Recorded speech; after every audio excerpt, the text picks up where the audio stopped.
Hello and welcome to our video about how to recognize potential markets. Have you ever wondered how businesses decide what products to sell or what services to offer? In this video, we will learn about what a market is, how to identify potential markets, and how to make informed decisions about what to sell or offer. What is a market? A market is a group of people who have a need or a desire for a product or service. For example, if you like playing video games, you are part of the video game market. If you enjoy going to the movies, you are part of the moviegoer market.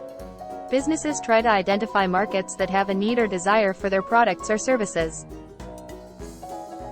Identifying potential markets. To identify potential markets, you need to ask yourself a few questions. Firstly, what are people interested in? Secondly, what do people need? Lastly, what problems do people have that need solving? Once you have identified the answers to these questions, you can determine if there is a potential market for your product or service. For example, let's say you have a talent for drawing and you enjoy creating your own comic books. You could identify a potential market by asking yourself, do people like comic books? Do people like stories about superheroes? Do people want to read stories that are funny, exciting, or mysterious? Making informed decisions. Once you have identified a potential market, you need to make informed decisions about what product or service to offer. You need to think about what your product or service will be, how it will be different from what is already available in the market, and how you will promote it to your target audience. Let's go back to our comic book example. If you have identified a potential market for your comic book, you need to decide what type of comic book to create. Will it be a funny comic book or a serious one?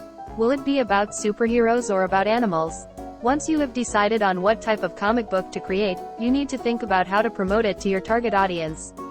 You could promote it through social media, local comic book stores, or at comic book conventions. Therefore, identifying potential markets is an important part of starting a business. By asking yourself what people are interested in, what people need, and what problems people have, you can determine if there is a potential market for your product or service. Once you identify a potential market, you need to make informed decisions about what product or service to offer and how to promote it to your target audience. Thank you for watching, and we hope you learned something new today.